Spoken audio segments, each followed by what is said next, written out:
গত 2 দিন বাংলাদেশে সবচাইতে আলোচিত বিষয় হলো ঢাকা বিশ্ববিদ্যালয়ে শিবিরের সভাপতির নাম প্রকাশ হয়েছে, শিবিরের সেক্রেটারির নাম প্রকাশ হয়েছে।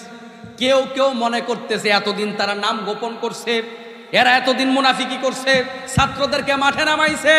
আসলে এটা মুনাফিকি নয়, বরং এদেরকে ওই স্বৈরাচার সরকার এত বেশি আবদ্ধ করে রেখেছিল, এদেরকে নামাজ পর্যন্ত পড়তে দেয় নাই।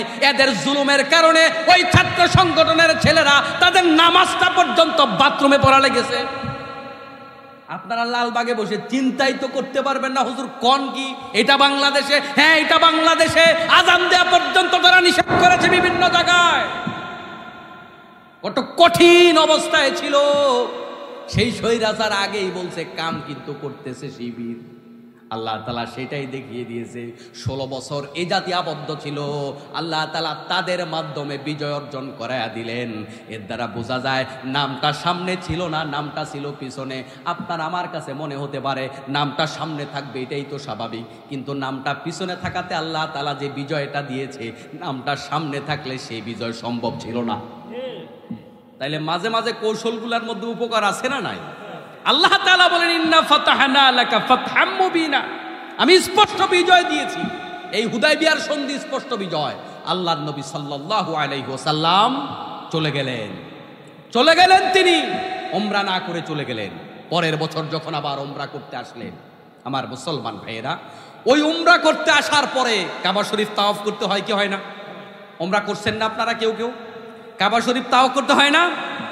আল্লাহর নবী সাল্লাল্লাহু আলাইহি ওয়াসাল্লাম কাবা শরীফ তাওয়াফ করলেন। ওই কাবা শরীফ যখন তাওয়াফ করতেছে, কাবা শরীফের ভেতরে তখনও মূর্তি আছে না নাই? মূর্তি কিন্তু আছে, কাবার ভেতরে মূর্তি তখনও আছে। অথচ বিশ্বনবী কাবা শরীফ তাওয়াফ করতেছে, চতুর্পাশে বিশ্বনবী ঘুরতেছে, ভিতরে আছে মূর্তি। ওই মূর্তি কিন্তু তখনও সরানো যায় নাই। মূর্তি সরানো হয়েছে 10ম হিজরিতে, ইসলামের বিজয় হওয়ার পরে। মুসলমান ভাইয়েরা, আল্লাহ রাব্বুল আলামিন প্রত্যেকটা নবীকে এই মূর্তির বিরুদ্ধে কথা বলার জন্য জমিনে পাঠিয়েছেন। আমাদের জাতির পিতা, মুসলিম জাতির পিতা ইব্রাহিম আলাইহিস সালাতু ওয়াস সালাম, একটা অপরাধে আগুনে তাকে নিক্ষেপ করা হয়েছে, সেটা হলো মূর্তির বিরুদ্ধে অবস্থান নিয়েছে। ওই ইব্রাহিম আলাইহিস সালাতু ওয়াস সালামের কোনো অপরাধ নাই, তার বাবা তার বিপক্ষে চলে গেল, তার পরিবার তার বিপক্ষে চলে গেল, গোটা দেশ তার বিপক্ষে চলে গেল। গোটা দেশের মানুষের সিদ্ধান্তক্রমে, তাদের সংসদীয় বৈঠকের সিদ্ধান্তক্রমে তাকে আগুনে নিক্ষেপ করা হলো। অপরাধ একটা, সেটা হলো মূর্তির বিরুদ্ধে কথা বলেছে। ইব্রাহিম আলাইহিস সালাতু ওয়াস সালাম, তার বাবা আজর তারে বাজারে পাঠাইলেন মূর্তি বিক্রি করার জন্য। ইব্রাহিম আলাইহিস সালাতু ওয়াস সালাম বাজারে গিয়ে মূর্তি বিক্রি করে। আমরা যখন বাজারে বিভিন্ন জায়গায় খরচ টরচ করতে যাই, আমরা মাঝে মাঝে দেখি বিভিন্ন হকাররা 2 টাকার মাল 5 টাকা, 5 টাকার মাল 2 টাকা, কম টম বলে এরকম বিক্রি করে না, বিভিন্ন স্লোগান দিয়া, আছে না নাই? তো ইব্রাহিম আলাইহিস সালামও বেচার জন্য স্লোগান দিতেছে, আসেন আসেন, কে মূর্তি নিবেন? আমার মূর্তি কোনো উপকারও করতে পারে না, ক্ষতিও করতে পারে না, আসেন আসেন, কে নিবেন? এখন যে বেটা সেল করবে, ওই বেটা যদি নিজের মালের বদনামি নিজে করে, তাহলে কি পণ্য সেল হবে?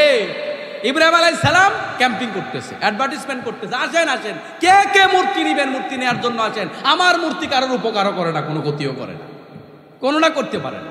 মূর্তি একটাও বেচা হয় না।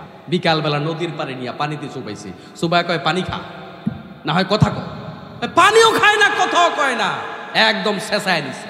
ইব্রাহিম আলাইহিস সালাতু ওয়াস সালামকে দিয়ে আল্লাহ তাআলা এই ঘটনাগুলো ঘটাইলেন। যখন ইব্রাহিম আলাইহিস সালামের বিরুদ্ধে মামলা হলো, যেদিন এই ইব্রাহিম আলাইহিস সালাম মূর্তি ভেঙেছে, আপনারা সবাই জানেন এই ঘটনাটা, আমাদের সমাজে বেশ প্রচলিত, যে বড় একটা রাইখা দিচ্ছে।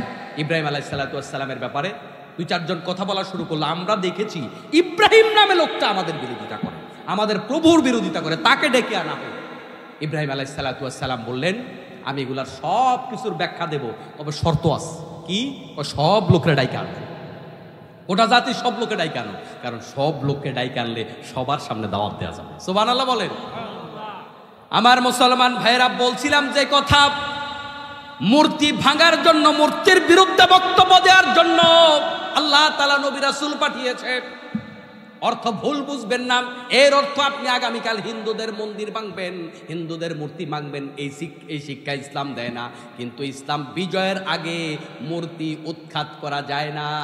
এবং এমনকি আল্লাহর নবী সাল্লাল্লাহু আলাইহি ওয়াসাল্লাম নিজেও মূর্তিটাকে ভিতরে রেখে তারপরে তাওয়াফ করতে বাধ্য হয়েছে।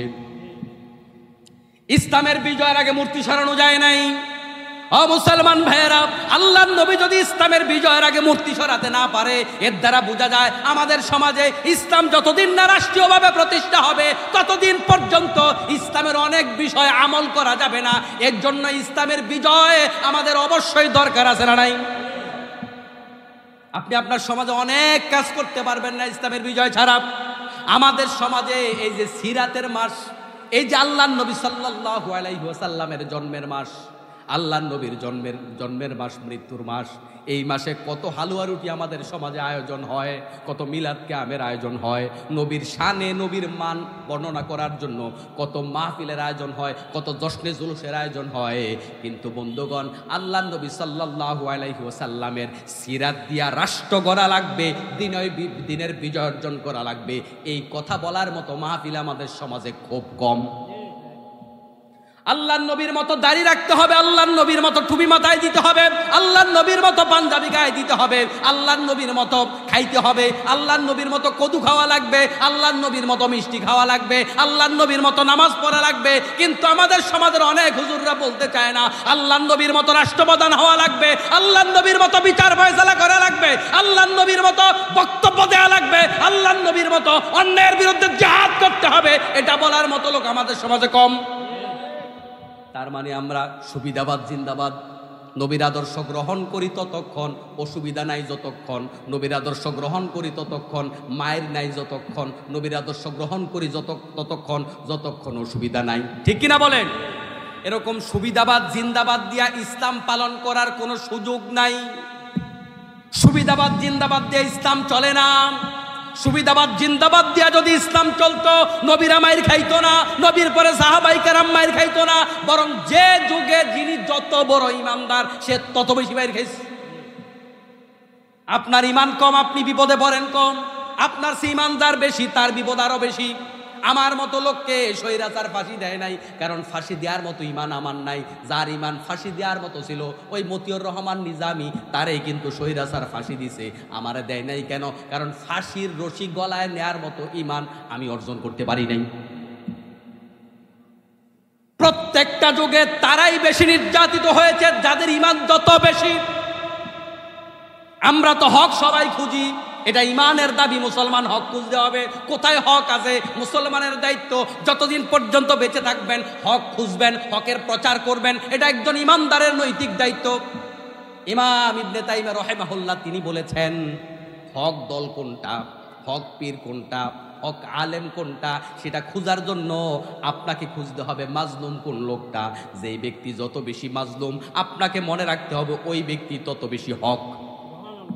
যেই দল যত বেশি মাজলুম ওই দল তত হক, যেই পীর যত বেশি মাজলুম ওই পীর তত হক। মাজলুম হওয়া ছাড়া হক প্রমাণ করার সুযোগ নাই। এজন্য আমার মুসলমান ভাইয়েরা, যুগে যুগে দেখবেন যেই কোনো দেশের কথাই বলেন না কেন, একটা গ্রুপ সবচাইতে বেশি মাজলুম হয়, কারণ হকের গ্রুপ, হকের দল অনেক বেশি থাকে না। যারা বেশি মাজলুম বুঝে নেবেন, শয়তান তাদেরকে মাজলুম বানায়, শয়তান তাদেরকে মারে, শয়তান তাদের কাটে, শয়তান তাদের বিরুদ্ধে ষড়যন্ত্র করে। কারণ হচ্ছে শয়তান চায় হক নিভায়া দিতে, এজন্য হকের বিরুদ্ধে ষড়যন্ত্র যুগে যুগে ছিল, এখন আছে, ভবিষ্যতেও থাকবে। ঠিক কিনা?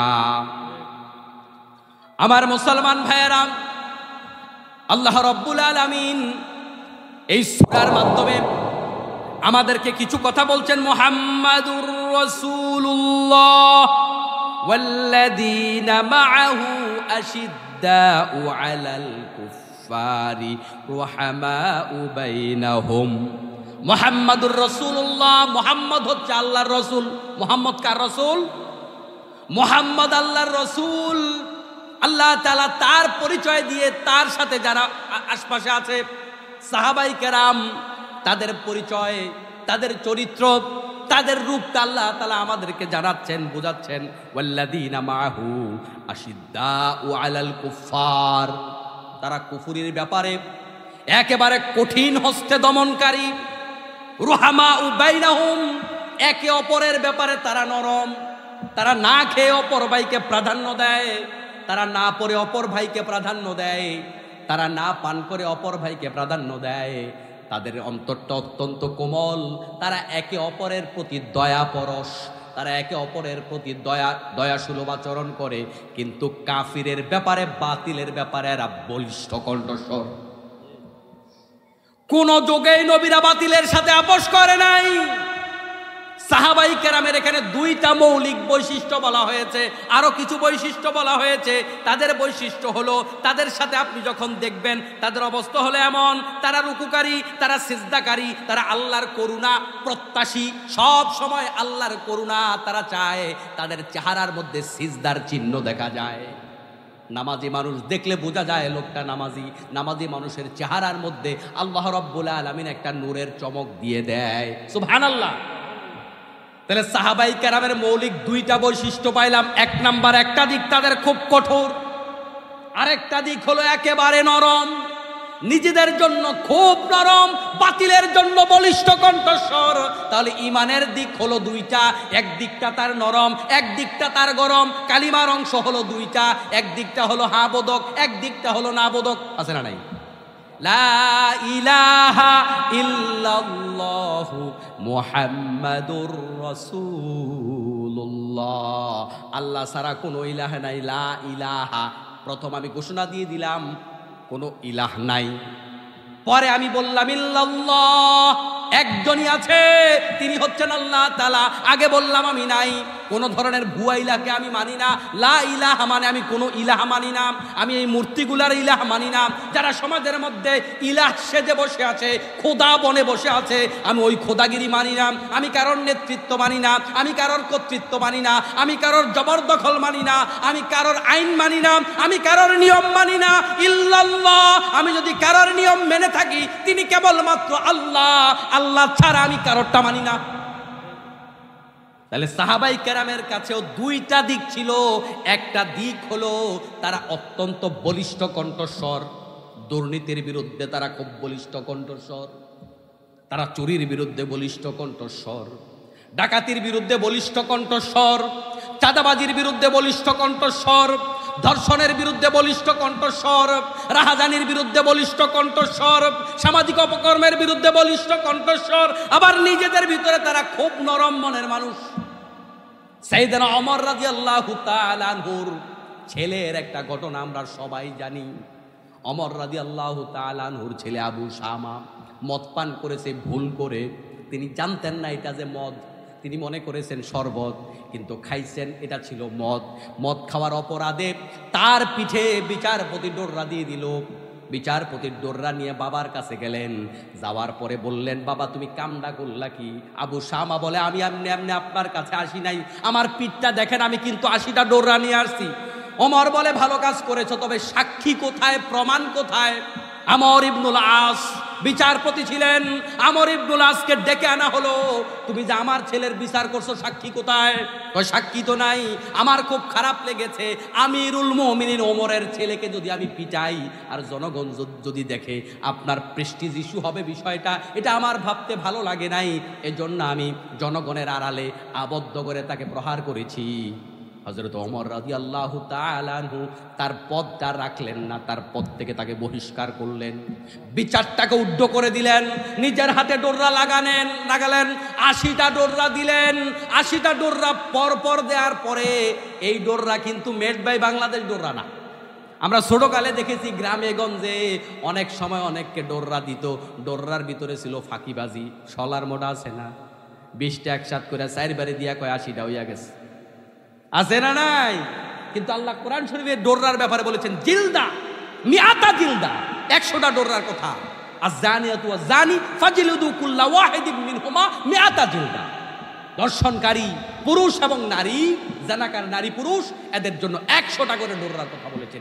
জিলদুন মানে চামড়া, জিলদুন অর্থ চামড়া, মানে হচ্ছে মুফাসসিরিনে কেরাম বলেছেন যে এটার ব্যাখ্যা হচ্ছে এই, আমি যে প্রহার করব কি দিয়া, ওই চামড়ার যে চাবুক, ওই চাবুক দিয়া। চামড়ার চাবুকের বাড়ি একটা খাইলে অবস্থা খারাপ হয়ে যায়। তাহলে 80টা বাড়ি খাই আসছে, তারপরে আবার 80টা বাড়ি দেওয়ার পরে ওই লোক বাঁচার সম্ভাবনা আছে নাকি? কিন্তু আমাদের সমাজে একটা মিছা গল্প আছে, বাংলা সাহিত্যে বিভিন্ন ক্লাসে পড়ায় যে 70টা দেওয়ার পরে মারা গেছে, 10টা কবরের উপরে দিছে। শুনছেন না আপনারা? এটা ভুয়া কথা, মিথ্যা কথা। 80টা ডোররাই দিয়েছে। অমরের ছেলে তখনও বেঁচে ছিল, তবে তিনি কতদিন বেঁচে ছিল? 15 দিন কিংবা 1 মাস এরকম বেঁচে ছিল, তারপরে তিনি মারা গেছে। অমর রাদিয়াল্লাহু তাআলা আনহু আল্লাহর আইনের ব্যাপারে কঠোর ছিল এত বেশি, নিজের সন্তান বাঁচবে নাকি মরবে চিন্তাও করে নাই, আল্লাহর আইন কার্যকর করেছে। কদিন পরে তার সন্তানটাকে দেখতে বললেন, ইয়া বুনাইয়া কাইফা আনতা, ও আমার কলিজার টুকরা সন্তান। সন্তানকে কিন্তু সাধারণ নামে ডাকে নাই, বুনাইয়া বলেছে। আরবিতে বুনাইয়া বলতে বোঝায় কলিজার টুকরা সন্তান। তাহলে একটু আগে 2 দিন আগে মেরেছে, এমন প্রহার করেছে, কঠিনভাবে প্রহার করেছে, একবার সাজা হয়েছে তিনি জানে, তারপরে আবার সাজা দিয়েছে। কারণ ইসলামের বিধান হলো সাজা গোপনে দেয়া যাবে না, সাজা দিতে হবে প্রকাশ্যে, সামনে যেন আর সাজা দেয়া না লাগে, কারণ প্রকাশ্যে সাজা দিলে বাকি যত অপরাধী আছে সব সোজা হয়ে যাবে। ইসলাম এটা কখনো চায় না যে, ইসলামে হাত কাটার বিধান আছে, কিন্তু ইসলাম চায় না যে সবার হাত কাটা যাক। ইসলামে পাথর মেরে খুন করার বিধান আছে, ইসলাম চায় না সবাই পাথর মেরে খুন হয়ে যাক। ইসলামে এরকম ডান হাত কাটা বাম হাত কাটার বিধান আছে, বাম পাও কাটার বিধান আছে, কিন্তু ইসলাম চায় না যে গড়ে মানুষের হাত পা কাটা যাবে, এটা কিন্তু ইসলাম চায় না। আওয়াজ করুন, কথা বুঝতে পেরেছেন? ইসলাম চায় না, ইসলাম চায় বিচারটা সবার সামনে হোক, কিন্তু এক বিচারের মাধ্যমে গোটা দেশটা ভালো হয়ে যাক। আমার মুসলমান ভাইয়েরা, বাংলাদেশটার যে করুণ অবস্থা এখন যাচ্ছে, দ্রব্য মূল্যের ঊর্ধ্বগতি, এদিকে ঊর্ধ্বগতি ওদিকে ঊর্ধ্বগতি, খরচ ব্যয় ব্যয় আর ব্যয়, এই সব কিছুর জন্য দায়ী হলো বাংলাদেশে হাতে গোনা বাছা কয়েকটা দুর্নীতিবাজ। আপনারা কি একমত?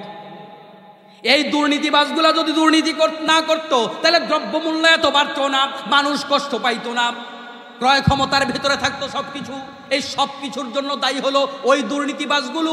ওই দুর্নীতিবাজদের মধ্য থেকে এই যে স্বৈরাচার বিদায় হলো, এক রূপপুর পারমাণবিক বিদ্যুৎ কেন্দ্র থেকে খাইছে 60,000 কোটি টাকা। এরকম কত শত প্রজেক্ট বাংলাদেশে হয়েছে। এবার আপনি বুঝেন বাংলাদেশে কি পরিমাণ দুর্নীতি হয়েছে, ঠিক কিনা? এই দুর্নীতিগুলা যদি না হতো তাহলে বাংলাদেশের মানুষ এত কষ্টে থাকতো না। এই দুর্নীতি যারা করেছে, এরকম 10টা অপরাধীকে চিহ্নিত করে ঢাকা বাইতুল মোকাররমের সামনে, সবগুলা মিডিয়ার সামনে, ইলেকট্রিক মিডিয়া, প্রিন্টিং মিডিয়া, সবাইকে সামনে এনে লাইভে এনে ওই চোরগুলা, ডাকাতগুলা, দেশদ্রোহীগুলার যদি হাত কেটে দেয়া যেত, 10টা চোরের হাত কাটার মাধ্যমে বাংলাদেশে চিরতরে দুর্নীতি বন্ধ হয়ে যেত। কিন্তু আমার মুসলমান ভাইয়েরা, কে শোনে কার কথা? এগুলা বললে দেখবেন বাংলাদেশে যারা স্বৈরাচার ছিল তারাও মনে কষ্ট পায়, আর যারা ক্ষমতায় আসার জন্য বসে আছে তারাও মনে কষ্ট পায়। তার মানে হলো আগে ওরা চুরি করেছে, এখন যারা আসবে তারাও চিন্তা করতেছে আমরাও চুরি করব।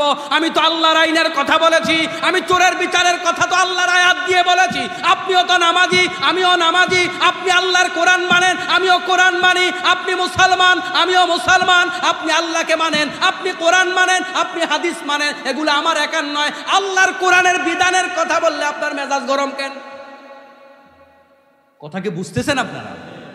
তো আগে যারা স্বৈরাচার ছিল ওদের মেজাজ গরম হয়, এখন যারা সামনে ক্ষমতা আসার সম্ভাবনা আছে অনেকের দেখে দুর্নীতির বিরুদ্ধে কথা বললে মেজাজ গরম হয়। আপনি তো চোর না, আমি তো চোরের বিরুদ্ধে কথা কইতেছি, আপনি তো ভালো মানুষ, আমি তো স্বৈরাচারের বিরুদ্ধে কথা বলি, আপনার মেজাজ কেন গরম হবে?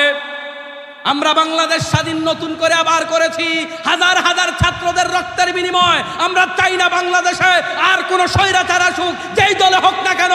কোনো চাঁদাবাজি, কোনো অপকর্ম, কোনো দর্শন, কোনো লুণ্ঠন এই বাংলার জমিনে আর চলবে না। আমরা দুর্নীতিমুক্ত একটা বাংলাদেশ চাই, আমরা সোনার একটা বাংলাদেশ চাই। এখানে চোর থাকবে না, এখানে বৈষম্য বিরোধী আন্দোলনের মাধ্যমে স্বৈরাচার হটানো হয়েছে। এখানে গরিব ধনীর কোনো বৈষম্য থাকবে না, সবার কথা বলার অধিকার থাকবে, সবাই সমান অধিকার পাবে। এখানে চেয়ারম্যান মেম্বাররা ডাকাত হবে না। এখানকার নেতাদেরকে আমরা এমন নেতা দেখতে চাই যারা হেলিকপ্টার দিয়ে শুধুমাত্র বন্যার্থদের দেখতে যাবে না, বরং বন্যার্থদের জন্য কোমর পানিতে, গলা পানিতে ওমরের মতো নেমে তাদের পাশে দাঁড়াবে, ঠিক কিনা? এরকম নেতা আমরা বাংলাদেশে কেবল 2-1টাই দেখছি, আছে না নাই? আর বাকিরা আছে ফটো সেশন করার তালে, ফটো সেশন করার তালে আছে। এক একজন এখন দাবি করে নতুন স্বাধীনতার জন্য আমাদের শহীদের সংখ্যা 400, কেউ কয় 500, কিন্তু আমরা দেখলাম না কোন শহীদের পাশে গিয়ে কেউ 2-4-5 লক্ষ টাকা দিয়ে সহযোগিতা করতে। কোন আহতদের পাশে আমি তাদেরকে দেখছি না। অথচ এক একজন ক্রেডিট নেওয়ার চেষ্টা করে। ফটো সেশন বন্ধ হওয়া দরকার।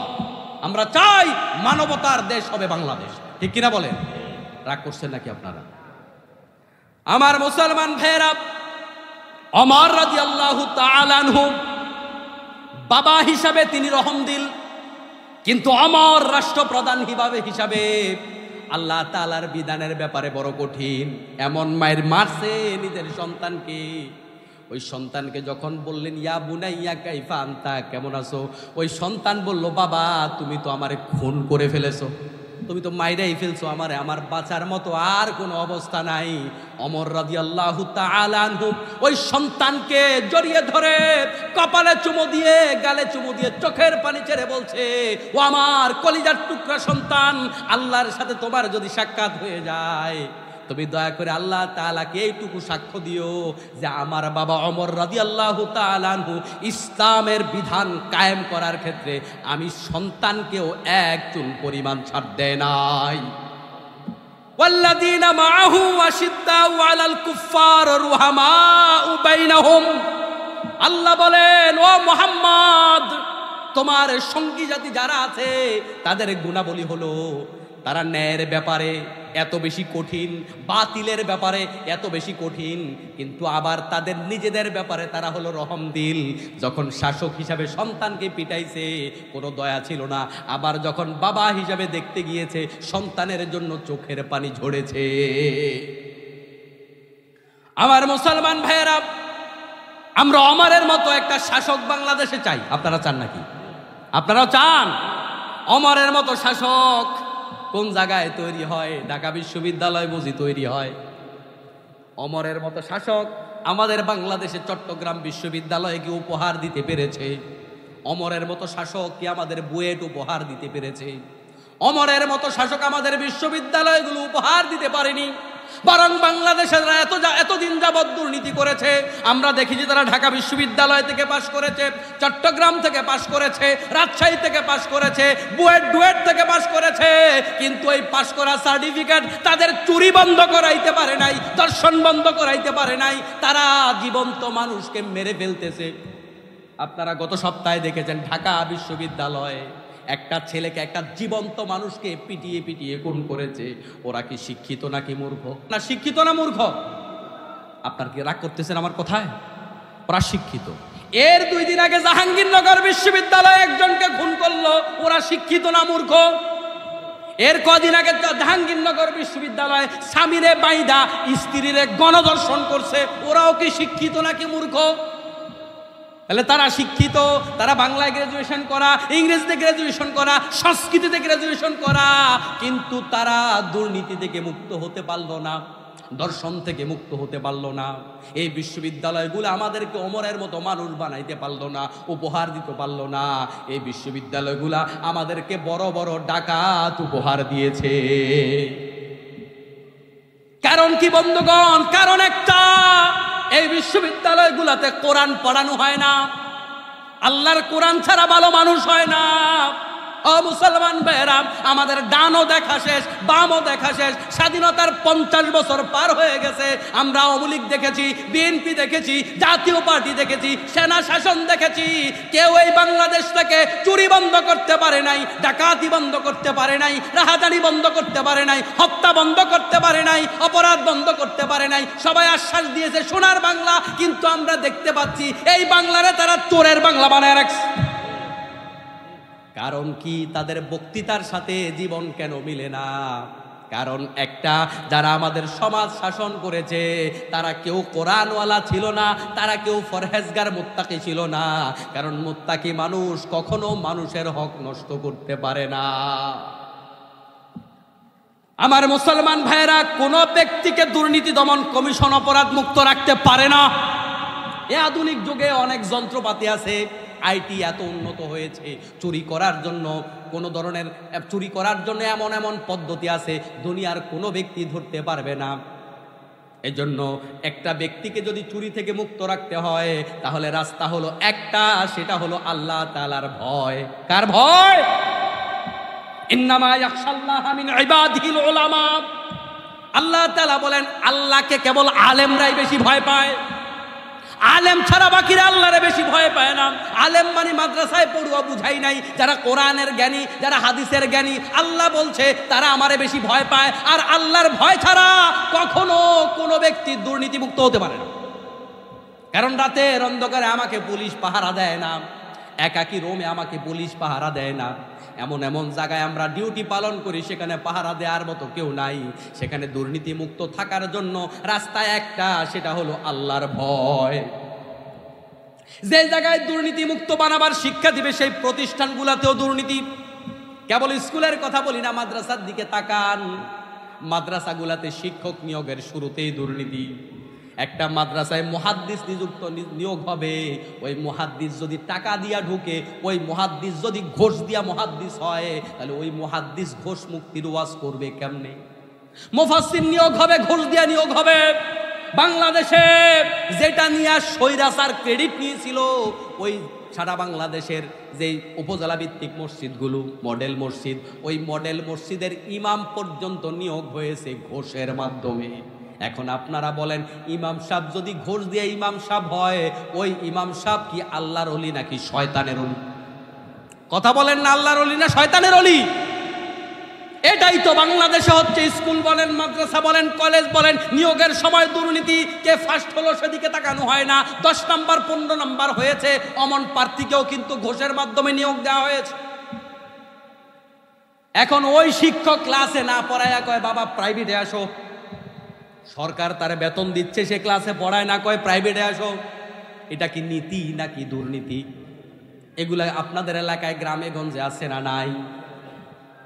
আমার মুসলমান ভাইরা, এই জায়গাটায় নীতি শিখাবে, এই মাদ্রাসার ভিতরেই হচ্ছে দুর্নীতি। নীতি থাকবে কোথার থেকে? রহমতের ফেরেশতা তো মাদ্রাসায় ঢুকে না, তো আপনার বাড়ি ঢুকবে কেমনে? আমরা যখন বিপদে পড়েছি, হুজুর একটু পানি পড়া দেন, হুজুরের কাছে গেছি না? আমার বউর ডেলিভারি সমস্যা, হুজুর নেন একটু পানি পড়া দেন। বাচ্চাটা সুস্থ হয় না, ওষুধ খাওয়াইছে, হুজুর একটু পানি পড়া দেন। তো পানি পড়া দিলে আল্লাহ রহমত দেয়, পানি পড়া দিলে আল্লাহ বরকত দেয়, পানি পড়া দিলে আল্লাহ শেফা দেয়, শেফা দেয়, রহমত দেয়, বরকত দেয়। সব দেয় আল্লাহ কার মাধ্যমে?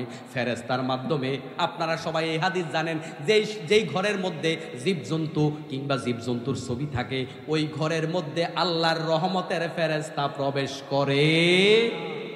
বাংলাদেশের প্রত্যেকটা প্রিন্সিপালের কক্ষের ভেতরে ওই শয়তান হাসিনা ছবি ঢুকিয়েছে। আপনার ঘরে রহমতের ফেরেশতা যায়, ওই প্রিন্সিপালের কক্ষে রহমতের ফেরেশতা যায় না।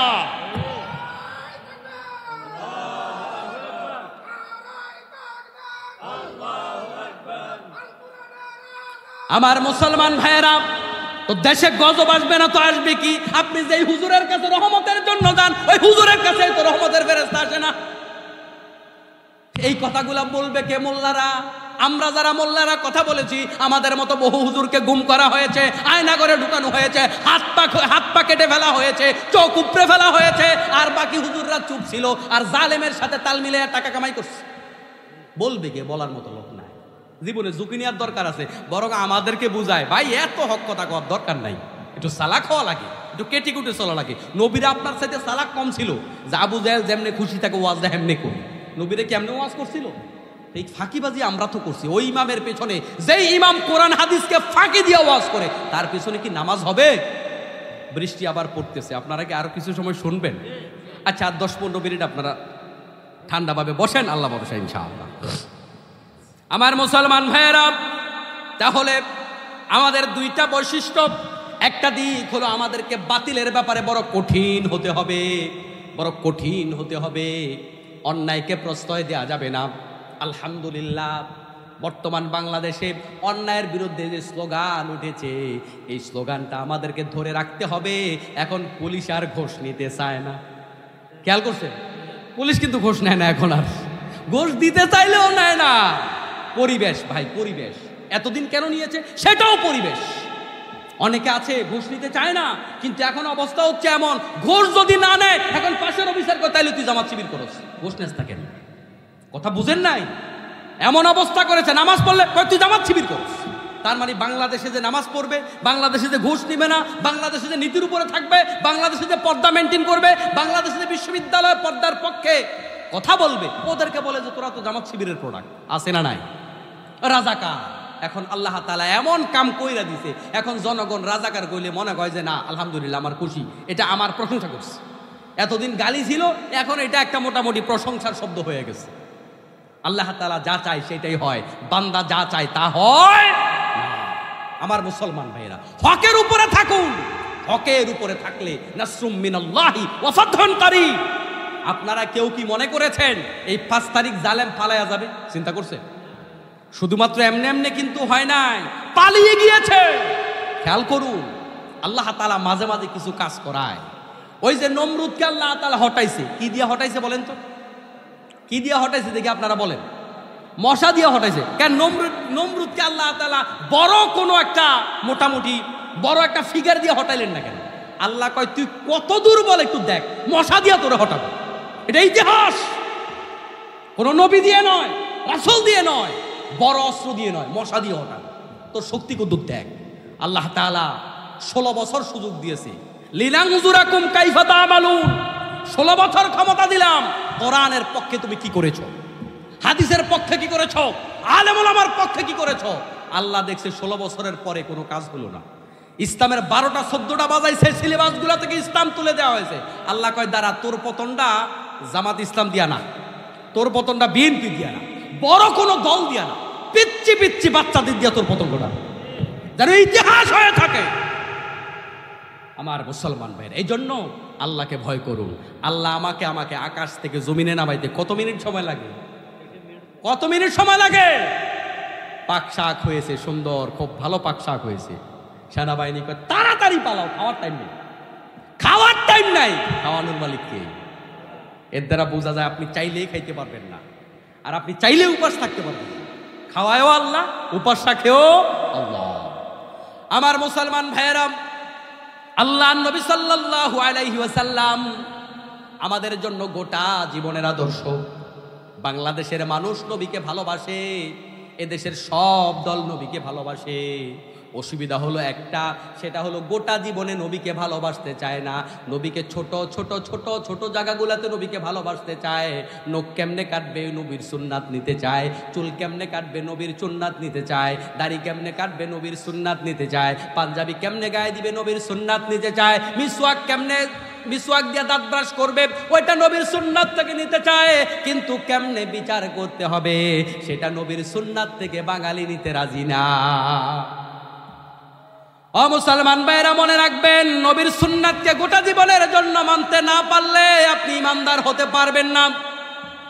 লা ইউমিনু আহাদুকুম হাত্তা আকুনা আহাব্বা ইলাইহি মিন ওয়ালিদিহি ওয়া ওয়ালাদিহি ওয়ান নাসি আজমাইন।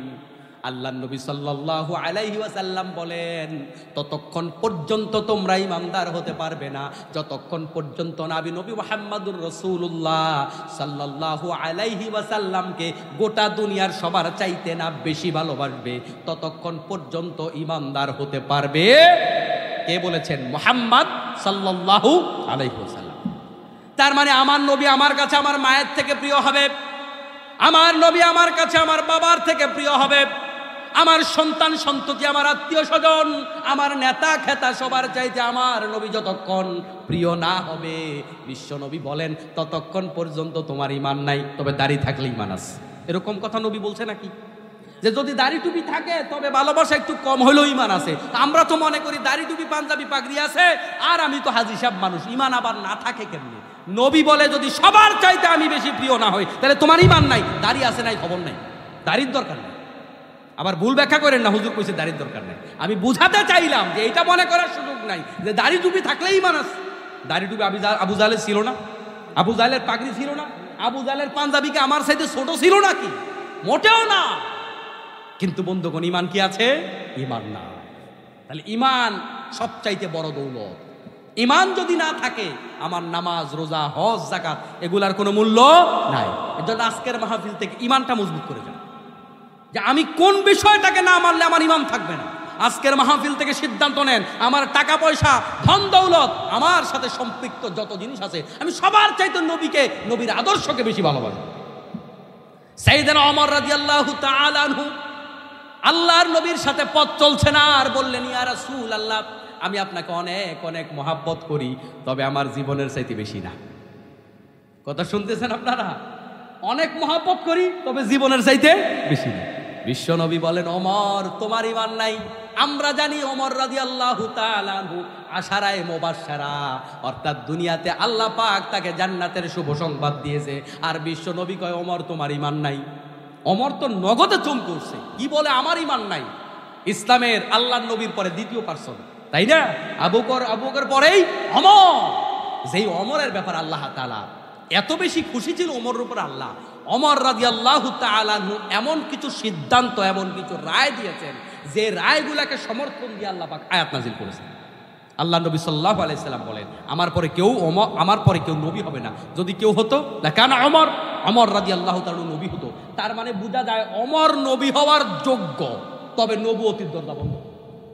কিন্তু ওমর নবী হওয়ার মতো যোগ্যতা সম্পন্ন মানুষ, এমন মানুষকে আল্লাহ নবী কয় কি তোমার ঈমান নাই?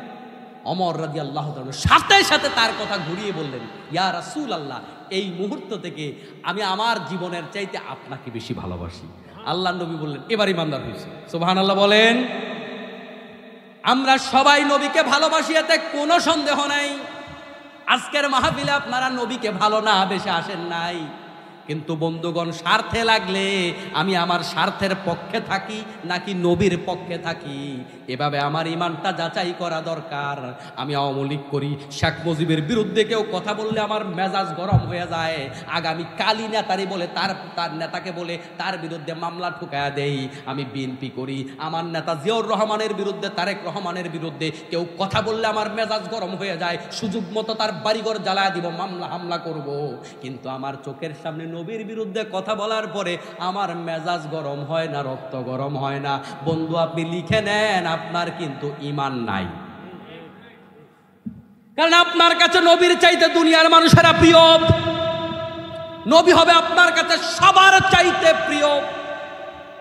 নবী সাল্লাল্লাহু আলাইহি ওয়াসাল্লামের কোন ভাষণ, কোন কথা আপনার সামনে হাজির করা হলে আপনার সাথে সাথে মেজাজ ঠান্ডা হইতে হবে।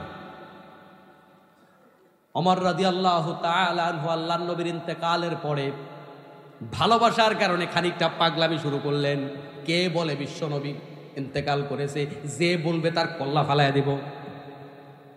সাইয়েদনা আবু বকর রাদিয়াল্লাহু তাআলা আনহু তার সামনে এমন কিছু আয়াত তুলে ধরলেন, ইন্নাকা মাইয়িতুন ওয়া ইন্নাহুম মাইয়িতুন। আল্লাহ তাআলা বলেন নবী আপনিও মারা যাইবেন, তারাও মারা যাবে। কুল্লু নাফসিন যায়কাতুল মাউত, সব প্রাণী মৃত্যুবরণ করবে। মৃত্যু সংক্রান্ত আয়াত যখন ওমর রাদিয়াল্লাহু তাআলা আনহুর সামনে আবু বকর রাদিয়াল্লাহু তাআলা আনহু প্রেজেন্ট করলেন, সাথে সাথে ওমর রাদিয়াল্লাহু তাআলা আনহু মোমের মতো গলে গেলেন। তার মানে বোঝা যায় মেজাজ যত গরম হোক না কেন, আল্লাহর কথা নবীর কথা বলার সাথে সাথে মেজাজ ঠান্ডা হওয়া লাগবে, ঠিক না? কিন্তু আমরা আল্লাহর কথা নবীর কথা মানি যতক্ষণ সুবিধা মতো আছে ততক্ষণ, যখন ভেজালে পড়ে যায় তখন হুজুর সব জায়গায় ইসলাম ইসলাম করেন না, তো আছে না নাই? আমাদের বাংলাদেশের বড় একটা অংশ সব জায়গায় ইসলাম মানতে রাজি, রাজনীতিতে ইসলাম মানতে রাজি নাই। কোনো কারণে হুজুর পলিটিক্যাল কথা কইলে আসতে মাহফিল থেকে উঠতে যায়, হুজুর রাজনীতি করা শুরু করছে, আছে না নাই? আপনি যে মাহফিল থেকে উঠা গেলেন, আল্লাহর নবী সাল্লাল্লাহু আলাইহি ওয়াসাল্লাম মদিনার প্রেসিডেন্ট ছিলেন নাকি ছিলেন না? বলেন ছিলেন। ছিলেন নার পক্ষে কেউ আছেন নাকি? দেখি দাঁড়ান তো দেখি। ছিলেন না, চাচা বুঝেন? আচ্ছা, আল্লাহর নবী সাল্লাল্লাহু আলাইহি ওয়াসাল্লাম মদিনার প্রেসিডেন্ট ছিলেন, মসজিদে নববীর খতিব, মদিনার প্রেসিডেন্ট, দুই দায়িত্ব একজনে পালন করছে। কিন্তু আমাদের জাতীয় মসজিদের খতিব একজন, রাষ্ট্রের প্রধান আর একজন। আর আমরা যোগে যোগে কোনো খালা মামি, কারো অমক তমক মহিলাদেরকে, নারীদেরকে আমরা নেতা বানাইছি। ইসলামের যে সুন্নাত, ইসলামের যে আদর্শ, ওই সুন্নার আলোকে, ওই আদর্শের আলোকে শেখ হাসিনা জাতীয় মসজিদের খতিব হওয়ার কথা ছিল, খালেদা জিয়া খতিব হওয়ার কথা ছিল। হওয়া যাবে তো? এমন লোকের আমরা নেতা বানাইছি সমাজের, ওর জন্য ইমামতি করা হারাম। মুসলমান ভাইয়েরা, যেই সমাজে নারী হয় না তা ওই সমাজে আল্লাহর রহমত আসে না। আল্লাহ নবী সাল্লাল্লাহু আলাইহি ওয়াসাল্লাম ওই মক্কার নেতা ছিলেন, মদিনার নেতা ছিলেন, মসজিদে নববীর খতিব ছিলেন। কিন্তু আমাদের সমাজের মধ্যে যারা নেতা হয় তারা খতিব হয় না, যারা খতিব হয় তারা নেতা হয় না। দুইটা আলাদা আলাদা। আর হুজুরদেরকে কৌশল করে করে সাইড করে রাখা হয়। হুজুর, এই ব্যাপারে আপনার কথা বলার দরকার নাই, আছে না নাই? আবার এটাও বলে, কথাটা শুনতে খুব সুন্দর, ওই হুজুর এই রাজনীতি এগুলা খারাপ জিনিস, এগুলো আপনারা কইরেন না, বলে কি না? এটা কিন্তু একেবারে সুন্দর, কথাটা শুনতে কি সুন্দর। এগুলা খারাপ জিনিস হুজুর, এগুলো আপনারা করেন না। এগুলা খারাপ জিনিস হলে আপনি করেন কেন? আর এই খারাপ জিনিসটা এই আপনার মতো খারাপ লোকেরা করার কারণে খারাপ হয়েছে। এটা খারাপ জিনিস নয়। সাহাবায়ে কেরাম রাজনীতি করেছেন, আল্লাহর নবী প্রেসিডেন্ট ছিলেন, আবু বকর প্রেসিডেন্ট ছিলেন, ওমর প্রেসিডেন্ট ছিলেন, আলী ছিলেন, ওসমান ছিলেন, সবাই রাষ্ট্রের প্রধান ছিলেন। আর ওই সুন্নাত যদি আপনার কাছে বিরক্ত লাগে, ওই ওয়াজ শুনে যদি আপনার মাহফিল থেকে উঠে যেতে মন চায়, আপনি নবীর সুন্নাত মানেন না। আল্লাহর নবী সাল্লাল্লাহু আলাইহি ওয়াসাল্লাম বলেছেন, কয়েকটা কাজ তাড়াতাড়ি করতে হবে, তিনটা কাজ তাড়াতাড়ি করতে হবে। কোনো ব্যক্তি যখন মারা যায় তখন তারে তাড়াতাড়ি দাফন করে দাও, বলেছেন মুহাম্মাদুর রাসূলুল্লাহ সাল্লাল্লাহু আলাইহি ওয়াসাল্লাম। কারো যখন মেয়ে বড় হয়ে যাবে তাড়াতাড়ি বিয়ে দিয়ে দাও। আমার মুসলমান ভাইয়েরা, আল্লাহর নবী সাল্লাল্লাহু আলাইহি ওয়াসাল্লাম নিজে যেই কাজটা তাড়াতাড়ি করার কথা বললেন, কিন্তু বিশ্ব নবী সাল্লাল্লাহু আলাইহি ওয়াসাল্লামের ইন্তেকালের পরে, খেয়াল করুন, সোমবারে মারা গেল, সোমবার মঙ্গলবার দিন পার হইয়া রাতে গিয়ে দাফন করা হলো। তার মানে হলো তৃতীয় দিনের মাথায় বিশ্বনবী বললেন, তিন কাজ দেরি করো না, মেয়ে বড় হইলে তাড়াতাড়ি বিয়ে দিয়া দাও, বিবাদ হইলে মীমাংসা তাড়াতাড়ি করে দাও, কেউ মারা গেলে তাড়াতাড়ি তারা দাফন করে দাও। নবী বলল তাড়াতাড়ি করার কথা। নবীর সাহাবাই কেরাম 3 দিন দেরি করলেন কেন? প্রশ্ন জাগে না ভাই? সাহাবাই কেরাম কি নবীকে ভালো কম বাসে না বেশি বাসে? বেশি বাসে। তারা কি নবীর সুন্নাত পরিত্যাগ করার কথা? মোটেও না। দেরি কেন করা হলো? আচ্ছা বলুন তো দেখি প্রিয় ভাই আমার, যখন আপনার হাতে সময়টা খুব কম, আপনি কোনো কারণে নামাজ মিস করেছেন, জোহরের নামাজের সময় আর 5 মিনিট আছে, এখন আপনি কি 4 রাকাত সুন্নাত পড়বেন, না 2 রাকাত সুন্নাত পড়বেন, না 4 রাকাত ফরজ পড়বেন? কোনটা পড়বেন? মাসালা কি বুঝতেছেন আপনারা? তাহলে বোঝা গেল কাজের গুরুত্বটা বুঝতে হবে, কখন কোনটা দরকার। বিশ্বনবী বললেন তাড়াতাড়ি দাফন করার কথা, আর সাহাবাই কেরাম 3 দিন আটকায় রাখেন। কারণ কি? তার কারণ হলো ইসলাম নেতৃত্ব শূন্য কখনো থাকতে পারে না। ইদা কানা ফি সালাসাতিন, ইদা কানা সালাসাতিন ফি সাফারিন ফালিউআমির আহাদুহুম। আল্লাহর নবী বলেন, যখন 3 জন কোথায় সফর করবে, একজনরে আমির বানায়া নাও। নেতা ছাড়া ইসলাম কখনো থাকে না। আল্লাহর নবী এতদিন নেতা ছিল, এরপরে নেতা কে হবে সেটা নির্বাচন করার আগে আল্লাহর নবীকে দুনিয়ার থেকে বিদায় দেওয়া যাবে না। সাহাবায়ে কেরাম দফায় দফায় মিটিং করলেন, পরামর্শ করলেন। আবু বকর রাদিয়াল্লাহু তাআলা আনহুকে আমির নির্বাচন করা পর্যন্ত আল্লাহর নবীকে বিদায় দেওয়া হলো না, দাফন করা হলো না। আল্লাহর নবীর সেই সুন্নাতের উপর আমল করা হলো না। এর দ্বারা বোঝা যায় তাড়াতাড়ি দাফন করার, সুন্নাতের আমল করা যতটা জরুরি, নেতৃত্ব নির্বাচন করা তার চাইতে বেশি জরুরি। আবু বকর রাদিয়াল্লাহু তাআলা আনহুকে নেতা বানানো হলো। তার আমলে কোনো দুর্নীতির হিস্ট্রি আছে নাকি? ওমরের আমলে কোনো দুর্নীতির হিস্ট্রি নাই, ওসমানের আমলে কোনো দুর্নীতির হিস্ট্রি নাই। আল্লাহর নবী সাল্লাল্লাহু আলাইহি ওয়াসাল্লামের এই 4 জন আল্লাহর নবীর খলিফার কারোর জীবনে কোনো দুর্নীতি নাই। ঐতিহাসিকগণ বলেন, ওমর রাদিয়াল্লাহু তাআলা আনহু অর্ধেকটা পৃথিবীর প্রেসিডেন্ট ছিলেন। তিনি যদি অর্ধেক পৃথিবীর প্রেসিডেন্ট, তবে তিনি এমন যোগ্য মানুষ ছিলেন, তাকে যদি 10টা দুনিয়ার সমান একটা রাজ্যের প্রধানমন্ত্রী বানানো হয়, এই 10টা দুনিয়াতে একজন ওমর শান্তি কায়েম করে দিতে পারে। সুবহানাল্লাহ। এই ওমর রাদিয়াল্লাহু তাআলা আনহু ইসলাম কবুল করার আগে এরাই তো ছিল ডাকাতের কাতারে, এরাই তো ছিল সমাজের খারাপ মানুষের কাতারে। এই মানুষগুলো এত ভালো মানুষ কেমনে হলো? যারা চুরি করত তারা সম্পদের পাহারাদার হয়ে গেল, যারা দর্শন করত এরা নারীর সতীত্বের হেফাজতকারী হয়ে গেল, যারা মানুষকে খুন করত এরা মানুষের জীবনের নিরাপত্তা দানকারী হয়ে গেল। এই পরিবর্তন কেমনে হলো? কোন বিশ্ববিদ্যালয়ে তারা পড়েছেন? কি করে তাদের এই পরিবর্তনটা তাদের জীবনে আসলো? আমরা বলি প্রাচ্যের অক্সফোর্ড ঢাকা বিশ্ববিদ্যালয়ে, আমাদের বিশ্ববিদ্যালয় থেকে পড়াশোনা করে করে এক একটা সংসদ সদস্য হয়, আর এক একটা আঙ্গুল ফুলে কলা গাছ হয়ে যায়। এক এক নেতার এক এক দুর্নীতি, হাজার হাজার কোটি টাকা।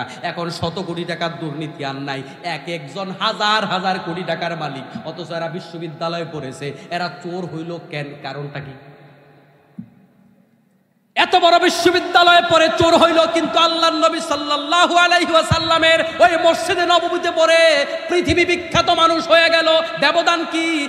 কারণ এই সিলেবাসে কোরআন নাই, আল্লাহর নবীর সিলেবাসে কোরআন আছে। আমাদের বাংলাদেশে দিন দিন চুরি বাড়ে, ডাকাতি বাড়ে, অপরাধ বাড়ে, দর্শনকারী বাড়ে। কারণ আমাদের দেশের সিলেবাস থেকে দিন দিন এই স্বৈরাচার শাসক কোরআনুল কারীম এবং আল্লাহর নবীর সুন্নাতকে মুছতে মুছতে 16 বছর পরে হিন্দুয়ানি সিলেবাস বানায়া বৈশা রাখছে। ঠিক কিনা বলেন? এখানে মাদ্রাসায় পড়ুয়ারা আছেন, আর আমি আল্লাহর গোলামের ছোট ছোট কয়েকটা প্রতিষ্ঠান আছে। আমার প্রতিষ্ঠানের সিলেবাসগুলো আমি দেখি। এদেশে আমাদের সিলেবাসে বিধর্মীদের 2-4টা কবিতা লেখা থাকতেই পারে, কিন্তু যেই পরিমাণ লেখা কবিতা গল্প তাদের ঢুকানো হয়েছে। আপনি আপনার সন্তানটাকে মাদ্রাসায় পাঠিয়েছেন আলেম বানাবার জন্য, অথচ আপনার সন্তান সারাদিন বিধর্মী নাস্তিক মুরতাদদের লেখা পড়ে। আপনার সন্তান আল্লাহর ওলি হওয়া তো দূরের কথা, আপনার সন্তান শয়তানের ওলি হয়ে যাবে। আমার মুসলমান ভাইরা, এভাবে আমাদের সমাজ শেষ হয়ে যাচ্ছে। এর দ্বারা বোঝা যায় কোরআন যদি সিলেবাসে না আসে ভালো মানুষ হবে। আমরা যতই বলি সোনার বাংলা সোনার বাংলা, এই সোনার বাংলার গান গাইতে পারবেন, গল্প লিখতে পারবেন, কবিতা লিখতে পারবেন, প্রবন্ধ লিখতে পারবেন, হাত উঠায় বক্তব্য দিতে পারবেন, এই বাংলা সোনার বাংলা হবে না। এই বাংলায় চুরি ডাকাতি অপরাধ বন্ধ হবে না যতদিন এই বাংলার সংবিধান আল্লাহর কোরআনের আলোকে না হবে।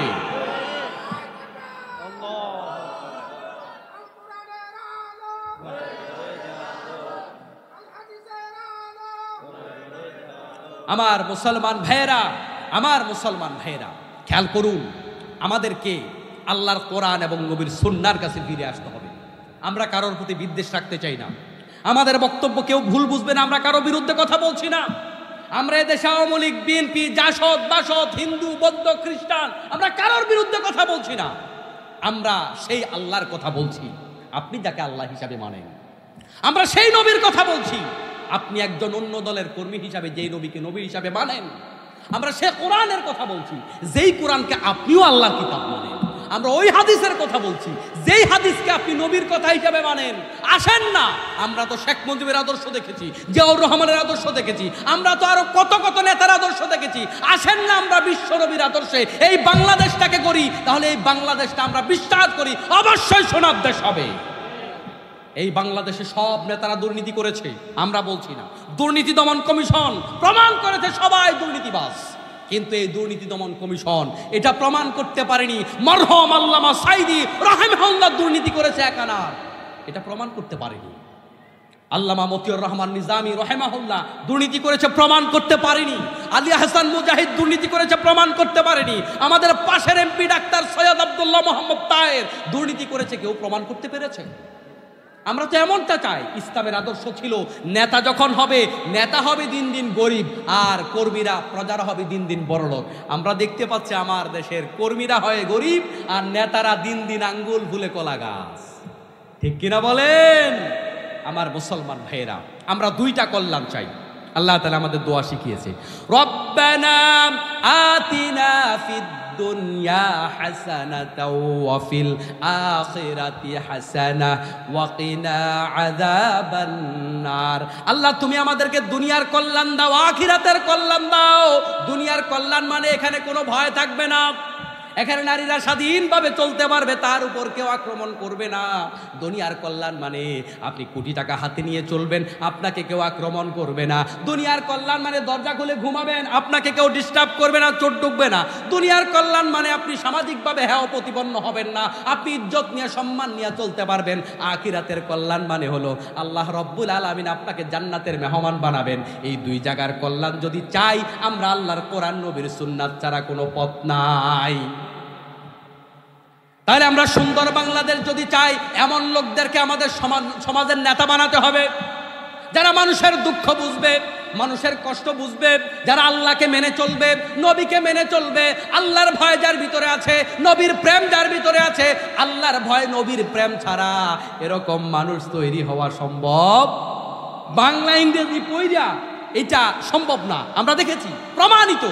তাহলে আমরা চাই আমাদের এরকম এক একটা ইউনিয়ন সহ, আমাদের উপজেলা সহ আমাদের দেশটা যদি এরকম বানাতে হয়, আল্লাহর ফেরেশতা এসে ভালো বানায় দিবে না?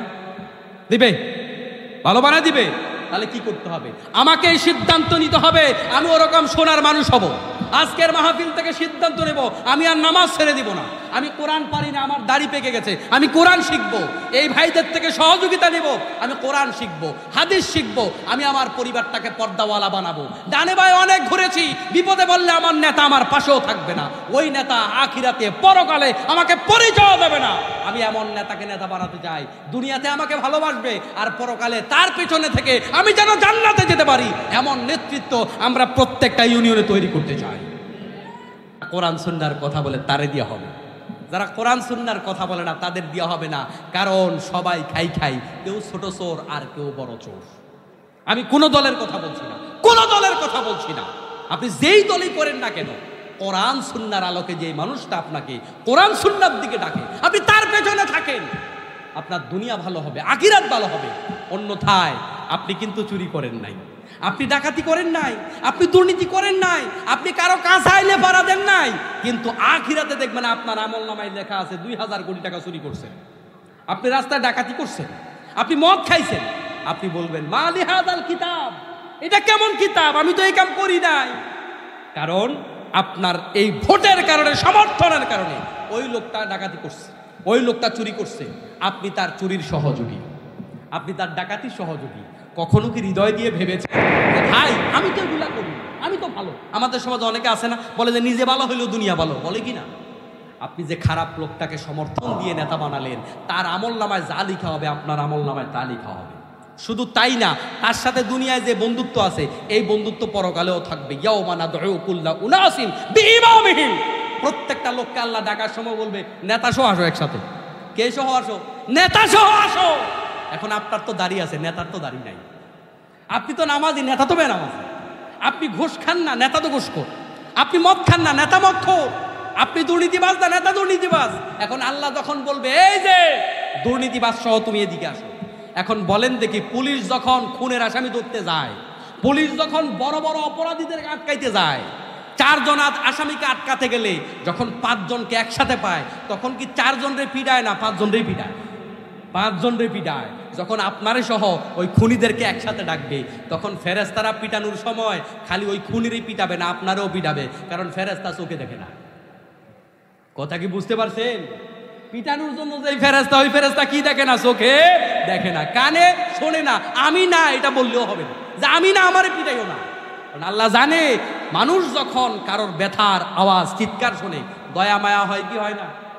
কারণ মরে যেতে দেখলে, কষ্ট পেতে দেখলে দয়া হয় না? এজন্য আল্লাহ পিটানোর জন্য এমন ফেরেশতা দিবে, হাতের কোনো দয়া মায়া নাই। কারণ কানেও শোনে না, চোখেও দেখে না। তাহলে আপনি ভালো মানুষ হওয়া সত্ত্বেও যদি অসৎ মানুষকে আপনি মেনে চলেন, আপনার দুনিয়াও শেষ, আখিরাতও শেষ। অনেকে বলে ভাই আমার ভোট নষ্ট করতে চাই না, আমার রায় নষ্ট করতে চাই না। সত্যের পক্ষে যোগে যোগে নবীরা ছিল। যদি একজন নবী, তার পক্ষে একজন মুরিদ না থাকে, একজন অনুসারীও যদি না থাকে, ওই নবী সত্যের পক্ষে ছিল। প্রিয় মুসলমান ভাইয়েরা, আখলিস দীনাকা ইয়াকফিকাল আমালুল কলিল। ঈমান পাকা করুন, আমল কম দিয়েও নাজাত পেয়ে যাবেন। আজকের মাহফিল থেকে সিদ্ধান্ত নেন, সদা সর্বদা হকের উপরে থাকবো। আমার পক্ষে যদি কেউ না থাকে, আমি একাই হকের উপরে থাকবো। এটাই নবীদের রেখে যাওয়া সুন্নাত। আজকের সিরাত মাহফিল থেকে সিদ্ধান্ত নিতে চাই, আমরা আমাদের জীবন পরিবর্তন করব কোরআন দিয়ে, আমাদের সমাজ পরিবর্তন করব কোরআন দিয়ে। আপনারা কি রাজি আছেন? কারা কারা রাজি আছেন? দুহাত তুলে আল্লাহকে দেখান। নারে তাকবীর। আল কোরআনের আলো, আল হাদিসের আলো, আল কোরআনের আলো, সব সমস্যার সমাধান আল্লাহ তাআলা। তুমি আমাদের হাতগুলা কবুল করো, আল্লাহ সবার হাত কবুল করুন। সবাই বলে আমিন। আমার মুসলমান ভাইয়েরা, আমরা খাঁটি মুসলমান হতে চাই। কি হতে চাই? আমাদের বক্তব্য কারোর বিরুদ্ধে নয়। আপনাকে কেউ গালি দিলে আপনি গালি দিয়েন না, আপনার কেউ সমালোচনা করলে আপনি সমালোচনা করেন না, আপনার সাথে কেউ বিতর্ক করতে আসলে আপনি বিতর্ক করেন না, আপনি সব কথার জবাব দেওয়ার দরকার নাই, আপনি ভালোবাসার প্রচার করুন, আপনি হাসি মুখে কথা বলুন। কারোর বিরুদ্ধে, কারো নেতার বিরুদ্ধে, কারো মন্দিরের বিরুদ্ধে, কারো মূর্তির বিরুদ্ধে কটাক্ষ করে আমরা কথা বলতে চাই না, আমরা ভালোবাসা দিয়ে দুনিয়া জয় করতে চাই। রাজি আছেন? রাজি আছেন? কোনো হিংসা নয়, কোনো হিংসা নয়। যে আমাকে গালি দেয় সে আমার ভাই, যে আমাকে বোঝে না, আমাকে ফাঁসি দিতে চায়, সেও আমার ভাই। আমি তাকে নিয়েও জান্নাতে যেতে চাই, আমি তাকেও কোরআনের দাওয়াত দিতে চাই। রাজি আছেন না? এলাকা মারামারি করবেন? মারামারি নয়, আমরা কোরআনের মেসেজ পৌঁছাতে চাই, এটা কোরআনের সমাজ চাই। আমরা কোনো ব্যক্তির দল করি না, আমরা যেই দলে যেই পীরে বাপের পরে ছেলে নেতা হয়, ছেলের পরে নাতি নেতা হয়, ওই পীর ওই দল আমরা চাই না। আমরা চাই আল্লাহর কোরআন এবং নবীর সুন্নাহ মতো যে চলবে, যে আমাকে চালাবে, যে আমাকে জান্নাতের দাওয়াত দেবে, আমি তার পথে চলবো। এতক্ষণ পর্যন্ত এলোমেলো ছুটাছাটা যে কথাগুলো আমি বললাম, আল্লাহ পাক সবার আগে আমাকে, পাশাপাশি আপনাদেরকে আমল করার তৌফিক দান করুন, আমিন।